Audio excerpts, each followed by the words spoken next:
Hi അസ്സലാമു അലൈക്കും. എല്ലാവർക്കും പുതിയൊരു വീഡിയോയിലേക്ക് സ്വാഗതം. ഇന്നത്തെ നമ്മുടെ റെസിപ്പി വളരെ സിമ്പിളായിട്ട് ചെയ്തെടുക്കാൻ പറ്റുന്ന ഒരു പായസത്തിൻ്റെ റെസിപ്പിയാണ്. ഇത് നമ്മൾ ചെറുപയർ പരിപ്പ് വെച്ചിട്ടാണ് തയ്യാറാക്കിയിട്ടുള്ളത്. എല്ലാവർക്കും അറിയാം ഇത് തയ്യാറാക്കാൻ, എന്നാലും ഒന്ന് കാണിച്ചു തന്നെ ഉള്ളൂ.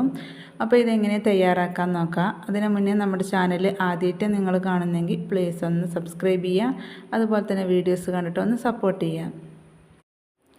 മറ്റുള്ള പായസങ്ങളിൽ നിന്നൊക്കെ വളരെ വ്യത്യസ്തമായിട്ടുള്ള ടേസ്റ്റാണ് ഈ ഒരു പരിപ്പ് പായസത്തിന്. അപ്പോൾ നമുക്കിതിന് ആദ്യം തന്നെ കുറച്ച് ശർക്കര മെൽറ്റ് ചെയ്തെടുക്കണം. അതിന് വേണ്ടിയിട്ട് മധുരത്തിന് ആവശ്യമായിട്ടുള്ള ശർക്കര ഞാനൊന്ന് ഉരുക്കിയെടുക്കുന്നുണ്ട്. ശർക്കര ഞാൻ 4 അച്ച് ശർക്കരയാണ് എടുത്തിട്ടുള്ളത്. പിന്നെ നമുക്ക് ഒരു 1/2 കപ്പ് ചെറുപയർ പരിപ്പാണ് വേണ്ടത്. ഇത് നമുക്ക് കടയിൽ നിന്ന് പരിപ്പ് വാങ്ങാൻ കിട്ടും. അത് നല്ലപോലെ കഴുകി വൃത്തിയാക്കി എടുത്ത കല്ലും ഇതൊക്കെ ഉണ്ടെങ്കിൽ അതൊക്കെ കളഞ്ഞിട്ട് നമ്മളൊന്ന് ഉണക്കിയെടുത്തതാണ് കേട്ടോ. ഇനി സൂപ്പർ മാർക്കറ്റിൽ നിന്നൊക്കെ വാങ്ങുകയാണെങ്കിൽ അതിൽ നല്ല ഫ്രഷ് ആയിരിക്കും. അതുകൊണ്ട് പിന്നെ അതൊന്നും ചെയ്യേണ്ട ആവശ്യമില്ല, ജസ്റ്റ് ഒന്ന് കഴുകിയെടുത്താൽ മതി. അപ്പോൾ നല്ലപോലെ കഴുകി ഉണക്കിയെടുത്തതാണ്. അപ്പോൾ ഞാനിവിടെ 1/2 കപ്പിൻ്റെ അളവിലാണ് തയ്യാറാക്കുന്നത്. ഇനി നല്ലപോലെ ഒന്ന് റോസ്റ്റ് ചെയ്തെടുക്കുക. ഇനി ഇത് റോസ്റ്റ് ചെയ്യാതെ വേണമെങ്കിലും നമുക്ക് തയ്യാറാക്കാം. പക്ഷേ റോസ്റ്റ് ചെയ്തെടുക്കുമ്പോൾ അതിൻ്റെ നല്ലൊരു ഫ്ലേവർ കിട്ടും. അതിന് വേണ്ടിയിട്ടാണ് നമ്മളിങ്ങനെ ചെയ്യുന്നത്. ഇനി ഇത് ചെറുതായിട്ടൊന്ന് കളർ മാറി കിട്ടണം. അപ്പോൾ അതാ ചെറുതായിട്ട് കളർ മാറി കിട്ടിയിട്ടുണ്ട്. അപ്പോൾ എത്ര മതി, നമുക്കിനി ഫ്ലെയിം ഓഫ് ചെയ്യാം. ഇനി നമുക്കിതൊരു കുക്കറിലേക്ക് ഇട്ട് കൊടുക്കാം കേട്ടോ. എന്നിട്ട് നല്ലപോലെ ഒന്ന് വേവിച്ചെടുക്കണം. അതിന് വേണ്ടിയിട്ട് തേങ്ങയുടെ 3/4 പാലാണ് ഞാനിവിടെ ഒഴിച്ചു കൊടുത്തിട്ടുള്ളത്. കുറച്ച് വെള്ളം കൂടി ചേർത്തിട്ട് ഹൈ ഫ്ലെയിമിൽ ഒരു 4 വിസിലടുപ്പിക്കുന്നുണ്ട്.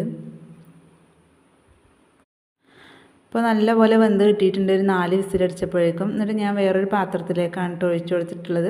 കുക്കറിൽ തന്നെ വേണമെങ്കിൽ നമുക്ക് ചെയ്തെടുക്കാം. ഞാനിതാ ഇതുപോലെ ഒരു ഉരുളിയിലേക്കാണ് ഒഴിച്ചു കൊടുത്തിട്ടുള്ളത്. അപ്പോൾ നമുക്ക് ഇളക്കാനൊക്കെ നല്ല സൗകര്യമായിരിക്കും. ഇനി ഇതിലേക്ക് നമ്മൾ നേരത്തെ തയ്യാറാക്കി വെച്ചിട്ടുള്ള ശർക്കരപ്പാനി ഒന്ന് അരിച്ചിട്ട് ഒഴിച്ചു കൊടുക്കാം. ശർക്കരപ്പാനി ഒഴിച്ചിട്ട് നല്ലപോലെ ഒന്ന് തിളപ്പിച്ചെടുക്കണം. കുറച്ച് വെള്ളത്തോട് കൂടെയാണെങ്കിൽ ചെറുതായിട്ടൊന്ന് വറ്റിച്ചെടുക്കണം. അപ്പോൾ ഇതാ നമ്മളിവിടെ കുറച്ച് വറ്റിച്ചെടുത്തിട്ടുണ്ട്. ഇനി ഇതിലേക്ക് തേങ്ങയുടെ 2/2 പാൽ ഒഴിച്ചു കൊടുക്കുക. എപ്പോഴും നമ്മൾ പരിപ്പ് പായസം തയ്യാറാക്കുമ്പോൾ തേങ്ങാപ്പാലിൽ തയ്യാറാക്കാൻ ശ്രമിക്കുക കേട്ടോ. അതാകുമ്പോഴാണ് നല്ലൊരു ടേസ്റ്റ് കിട്ടുന്നത്. നമ്മൾ പശുവും പാലിലൊക്കെ തയ്യാറാക്കുകയാണെങ്കിൽ അത്ര ടേസ്റ്റ് കിട്ടില്ല. ഇനി ഇത് നല്ലപോലെ ഒന്ന് ഇളക്കിയിട്ടൊന്ന് തിളപ്പിച്ചെടുക്കണം കേട്ടോ.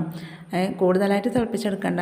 ഇത് കുറച്ച് ലൂസിലാണ് ഞാനിവിടെ തയ്യാറാക്കുന്നത്. നമ്മൾ ഗ്ലാസ്സിലൊക്കെ ഒഴിച്ചു കൊടുക്കാൻ പറ്റുന്ന രീതിയിൽ. ഇനി ഇതിലേക്ക് ഒരു 1/4 ടീസ്പൂണിൻ്റെ അടുത്ത് തന്നെ ഉപ്പ് ചേർത്ത് കൊടുക്കണം. കാരണം മധുരം ബാലൻസ് ചെയ്യാൻ വേണ്ടിയിട്ടാണ്. പിന്നെ നല്ലൊരു ഫ്ലേവറിന് വേണ്ടിയിട്ട് ഏലക്കപ്പൊടി ഉണ്ട്, ചേർത്ത് കൊടുക്കുക. അതില്ലെങ്കിൽ ഏലക്ക ഇതുപോലെ ചതച്ചിട്ട് ഇട്ട് കൊടുത്താൽ മതി. 2-3 ഏലക്ക ഇട്ട് കൊടുത്താൽ മതി. ഇനി ഫ്ലെയിം ഓഫാക്കിയതിന് ശേഷം ഇതിലേക്ക് 1/4 പാൽ ചേർത്ത് കൊടുക്കുന്നുണ്ട്. നമ്മൾ എപ്പോഴും പരിപ്പ് പായസം തയ്യാറാക്കുമ്പോൾ ഫ്ലെയിം ഓഫാക്കിയതിന് ശേഷം 1/4 പാൽ ചേർത്ത് കൊടുത്താൽ മതി. അപ്പോഴായിരിക്കും നല്ലൊരു ടേസ്റ്റ് കിട്ടുന്നത്. ഇപ്പോൾ ഇത് കാണുമ്പോൾ അത്യാവശ്യം ലൂസായിട്ട് തോന്നും, പക്ഷേ തണുത്ത് വരുമ്പോൾ അത്യാവശ്യം തിക്കായിട്ട് തന്നെ നമുക്ക് കിട്ടും. ഇനി ഇതിലേക്ക് നമുക്ക് കുറച്ച് തേങ്ങാക്കൊത്ത് വറുത്തിടണം. അതിന് വേണ്ടിയിട്ട് ഒരു പാത്രത്തിലേക്ക് കുറച്ച് നെയ്യ് ഒഴിച്ച് കൊടുക്കുക. ചൂടായി വരുമ്പോൾ അതിലേക്ക് തേങ്ങാക്കൊത്ത് ഇട്ട് കൊടുക്കുക. അണ്ടിപ്പരിപ്പ്, മുന്തിരി അങ്ങനെ വേണമെങ്കിൽ ചേർത്ത് കൊടുക്കുക കേട്ടോ. സാധാരണ പരിപ്പ് പായസത്തേക്ക് ഇങ്ങനെ തേങ്ങാക്കൊത്ത് നെയ്യിൽ വറുത്ത് ചേർക്കുന്നതാണ് നല്ലൊരു ടേസ്റ്റ് കിട്ടുന്നത്. അപ്പോൾ ഞങ്ങൾ ഒരുവിധം ഇങ്ങനെ എന്താ പറയുക, പരിപ്പ് പായസമൊക്കെ വെക്കുമ്പോൾ അതിലേക്ക് തേങ്ങാക്കൊത്താണ് ചേർക്കാറ്. ഇതൊരു ബ്രൗൺ കളർ ആകുമ്പോൾ നമ്മൾ അതിലേക്ക് ഇട്ട് കൊടുക്കുക. കൂടുതലായിട്ട് ബ്രൗൺ കളറായിട്ടുണ്ടെങ്കിൽ അതിൻ്റെ ഒരു ടേസ്റ്റിന് മാറ്റം വരും. അപ്പോൾ ചെറുതായിട്ട് മാത്രം കളർ മാറുമ്പോൾ അതിലേക്ക് ഇട്ട് കൊടുക്കുക. ഞാനിവിടെ ഒരു 1/4 കപ്പിൻ്റെ അടുത്ത് മാത്രമാണ് തേങ്ങാക്കൊത്ത് ചേർത്ത് കൊടുത്തിട്ടുള്ളത്. ഇതൊക്കെ നമ്മുടെ ഇഷ്ടത്തിനനുസരിച്ച് ചേർത്ത് കൊടുക്കുക കേട്ടോ. വളരെ സിമ്പിളായിട്ട് ചെയ്തെടുക്കാൻ പറ്റുന്ന ഒരു പായസത്തിൻ്റെ റെസിപ്പിയാണ്. അപ്പോൾ ഉണ്ടാക്കാൻ അറിയാത്ത ആൾക്കാരൊക്കെ ഇത് കണ്ടു നോക്കിയാൽ മതി.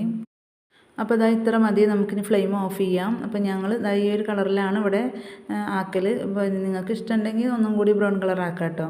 ഇനി നമുക്കിത് പായസത്തിലേക്ക് ഒഴിച്ചു കൊടുത്തിട്ട് ഒന്ന് ഇളക്കി കൊടുക്കാം.